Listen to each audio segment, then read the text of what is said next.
اسلام سے پوچھا گیا ہے اسلام تیرا ماننے والا 313 تھا, وہ بھی بدر کے میدان میں تھا, اور 3 دن کے بھوکے بھی تھے, 3 دن کے پیاسے بھی تھے, اور کھجور کھا کر کے جو ہے سحری کرتے تھے صحابہ, اور اسی گٹھلی کو جو ہے اپنے جیب میں رکھ لیتے تھے کہ اگر افطار کا وقت آ جائے اسی کو چوس کر کے ہم روزہ کھول لیں گے. اے اسلام ایسے عالم میں, پوری دنیا کفر کے عالم میں تھا, اور 313 تیرا ماننے والا تھا, تیرا چاہنے والا تھا. کیا تجھے ڈر نہیں لگ رہا تھا اس وقت؟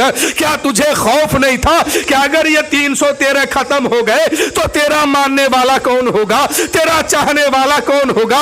اسلام کہتا ہے اے لوگوں سنو, جب 313 کفار و مشرکین کے سامنے بدر کے میدان میں تھا, وہ بھی نہتہ تھا, نہتہ اور ساز و سامان کے ساتھ نہیں تھا, ایسے عالم میں تمہیں خوف نہیں کھایا. آج تو کروڑوں اربوں لوگ ماننے والا ہے, ہم کیا خوف کھائیں گے؟ آپ مانیے گا آپ کا فائدہ ہوگا, نہیں مانیے گا قبر میں جائیے گا حساب شروع ہو جائے گا.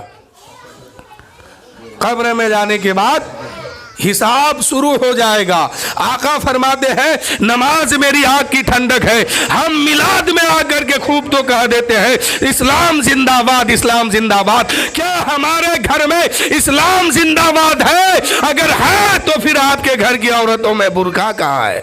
آپ کی گھر کی عورتیں نماز کہاں پڑھتی ہے؟ آپ کے گھر کے بچے نماز کہاں پڑھتے ہیں؟ آج مسجدوں میں دیکھا جائے بوڑھے بوڑھے لوگ مسجد میں آتے ہیں نماز پڑھنے, ان کے گھر میں 4 بیٹا ہے, 3 بیٹی ہے, 1 بھائی ہے, 1 بیوی اس گھر میں موجود ہے, یہ لوگ سب کے سب بے نمازی بن کے گھوم رہے ہیں. آقا فرماتے ہیں جو جان بوجھ کر کے ایک وقت کی نماز چھوڑتا ہے اس کا نام جہنم کے دروازے پہ لکھا جاتا ہے, اور وہ نام اس وقت تک لکھا رہے گا جب تک کہ اس نماز کو وہ قضا پڑھ کے ادا نہیں کرے گا, اور اگر ادا نہیں کیا مرے گا اسی دروازے سے اس کو جہنم میں ڈالا جائے گا. اللہ اکبر. ایک وقت کی نماز اگر چھوڑ رہے ہیں تو جہنم میں اسی وقت جو ہے اسی دروازے پر لکھا جاتا ہے کہ جس دروازے سے اس کو ڈالا جائے گا. اب ایک گھر میں 3 بیٹا ہے, تینوں کے تینوں بے نمازی ہے, ایک گھر میں 2 بیٹی ہے, دونوں کے دونوں بے نمازی ہے, اور باپ نماز پڑھتا ہے. ذرا میں ان باپ سے بھی کہوں گا ذرا اپنے بچوں پر رحم کر لو میرے بھائی, ذرا دیکھو کہ تیرا بیٹا اور تیری بیٹی کس منزل پر کھڑی ہے اور کہاں یہ پہنچنے والے ہیں, ان کا داخلہ کہاں پہ ہو رہا ہے, ان کا نام کہاں پہ لکھا جا رہا ہے. اس لیے میرے بھائی اگر اپنا نام جہنم کے دروازے سے ہٹانا چاہتے ہیں اللہ کی بارگاہ میں سچے دل سے توبہ کیجئے اور کہیے کہ مولا جتنی نمازیں چھوٹ گئی ہے مولا اسے معاف فرما دے, اور آج سے قضا پڑھ کے ادا کرنے کی توفیق دے دے, اور جتنی نمازیں بچی ہے مولا اسے ادا پڑھنے کی توفیق عطا فرما دے. میرے بھائی نماز چھوڑ کے جائیے گا, ایک قدم بھی وہاں آگے نہیں بڑھ پائیے گا. میدان محشر میں سب سے پہلا سوال قیامت کے دن میدان محشر میں جو ہوگا آپ سے, ہم سے, سب سے, وہ نماز کے بارے میں پوچھا جائے گا کہ نماز پڑھ کے آیا ہے کہ نہیں, کتنی نمازیں پڑھ کے آیا ہے, کہاں کہاں پڑھ کے آیا ہے. سب سے پہلا سوال جو ہوگا وہ نماز کے بارے میں ہوگا, چاہے وہ عورت ہو, چاہے مرد ہو, چاہے بوڑھا ہو, بچہ ہو, سب سے پہلا سوال نماز کے بارے میں ہوگا. اگر نماز والی لسٹ بھرپور ہو گئی پھر پوچھا جائے گا میلاد کیا تھا, کتنے لوگوں کو کھانا کھلایا تھا, کس نیت سے کیا تھا, تمہیں اتنا ثواب ملتا ہے, اتنا اجر ملتا ہے, اتنی نیکی تمہیں ملے گی. یہ کب ملے گی؟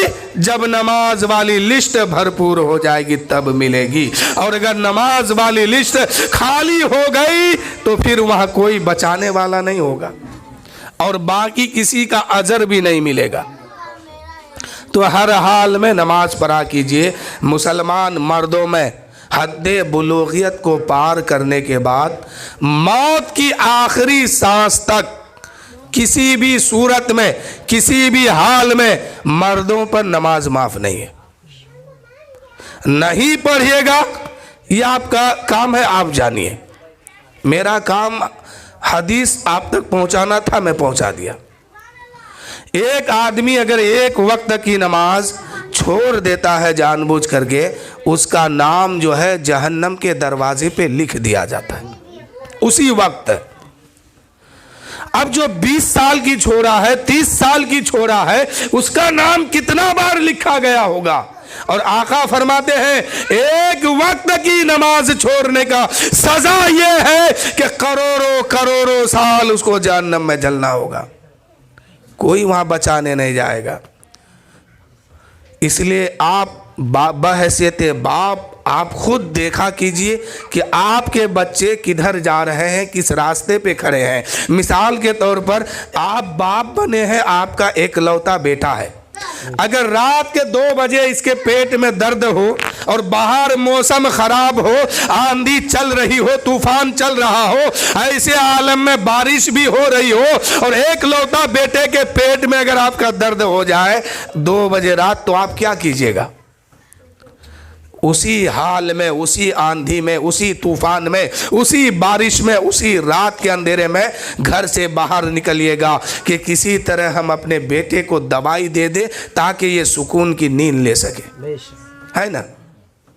जरा सोचिए कि मरने के बाद ये बेटा कहाँ जाने वाला है, जिससे हम दुनिया में इतनी मोहब्बत करते हैं कि इस बेटे को बचाने के लिए हम अपनी जान को जान नहीं समझते हैं, अपनी जान उसके लिए कुर्बान करने वाले हैं। जरा सोचिए तो सही, अगर आपका बेटा नमाज नहीं पढ़ता है तो किस रास्ते पे वो खड़ा है और मरने के बाद वो कहां जाने वाला है। क्या आप बचा लीजिएगा मैदान महशर में? है ताकत आपके पास? अल्लाह के दरबार में, अल्लाह की बारगाह में आका फरमाते हैं कि अगर एक बंदा रब की बारगाह में हिसाबो किताब के लिए खड़ा हो गया, अगर उसका दाया पैर आगे है तो बाया पैर उसको पीछे है और दोनों पैर बराबर करने की हिम्मत बंदे में नहीं होगी। यानी ना दाएं वो देख सकता है ना बाएं देख सकता है, खौफ इतना होगा दिल में। इसलिए मेरे भाई अभी मरे नहीं है, मरने से पहले ये वक्त जो है आपके लिए गनीमत है, जहां हमेशा रहना है, जहां हर दिन रहना है, ना कभी मौत आएगी, ना कभी हम खत्म होंगे। ऐसे ऐसी जगह के लिए हम हमेशा तैयारी करते रहे। एक आदमी घर से परदेश जाता है, कुछ दिन के बाद, कुछ साल के बाद वहां से वो लौट के आएगा, तो जाते वक्त जो है बड़ी हसरत से वो देखता है कि अफसोस रिश्तेदार छूट रहा है, बिरादरी छूट रहे हैं, माँ छूट रही है, घर के लोग का साथ छूट रहा है, अब हम क्या करें। लेकिन परदेसी जाने वाला जा ही रहा है, मजबूर होके वो जा रहा है, जबकि वो वापस आने वाला है, गम का पहाड़ अपने सीने में बैठा लिया है।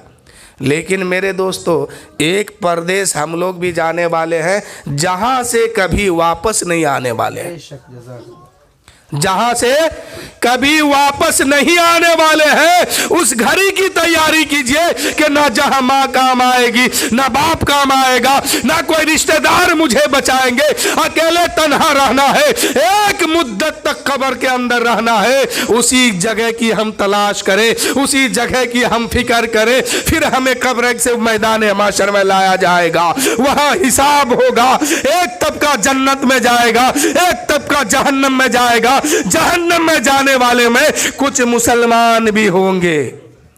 तो मुसलमान जहन्नम में जब जाएंगे तो कौन जाएंगे? जो बेनमाजी है, जो गुनहगार है, जो पापी है, जो मुजरिम है, इन लोगों को जहन्नम में जाना है तो जा रहा है। जहन्नम में पहुंच गया तो जन्नती जन्नत में पहुंच गए। अब दोनों के अंदर 2 बातें पैदा होगी। जन्नती जन्नत की नियामत समझ देख करके और वहाँ की नियामतें खा खा करके उसके दिल में एक ही बात होगी कि काश कभी मेरी मौत नहीं होती और यहाँ से हम निकाले नहीं जाते। आज जहन्नमी जहन्नम में जाके कहेगा कि अगर मेरी मौत हो जाती तो इन सारे झंझट से हम बच जाते। तब तक अल्लाह ताला जो है मौत नाम के शय को कुर्बान करने का हुक्म दे देगा, इसे कत्ल करो। एक ऐलान फरमा देगा, ए जन्नतियों तुम भी जन्नत के खिड़की से देखो, ए जहन्नमियों तुम भी जहन्नम के खिड़की से देखो। तुम लोग जो तमन्ना किए हुए हो, तुम लोग जो आरजू लिए बैठे हो, तो देखो मौत नाम की शय को ही कत्ल कर रहा हूं। खत्म हो गया। अब जन्नती देखेगा, अरे फला इब्ने फला तो मुसलमान था, ईमान वाला था, कलमा पढ़ता था, अच्छा आदमी था दुनिया में, आज जहन्नम में ये कैसे चला गया। तब तक वह कहेगा वो जन्नती, ओ नादान तू दुनिया में मुसलमान था, तू मुसलमान का बेटा था, तू मुसलमान की बेटी थी, तू मुसलमान के घर में पैदा हुआ था, तू कैसे जहन्नम में जा रहा है, तू कैसे जहन्नम में जल रहा है। वो मुसलमान कहेगा, ए जन्नतियों सुनो सुनो, मैं क्या बताऊं तुम्हें, अफसोस मुझे इस बात पर है कि मैं दुनिया में रह करके, वक्त के अंदर रह करके नमाज नहीं पढ़ता था, इसलिए अल्लाह ताला ने मुझे जहन्नम में डाल दिया। जहन्नम में क्यों डाला गया। वो कहेगा जहन्नमी कि अफसोस है मुझे कि मैं वक्त के अंदर रह करके नमाज नहीं पढ़ता था। हर मरने वाला यही ख्वाहिश रखते हैं कि काश कुछ और जिंदगी मिलती और कुछ नेकी कमा लेते और सवाब का काम कर लेते, ताकि हम जन्नत में जाने के बाद भी आला से आला मकाम में रहते। आखिरी जुमला है।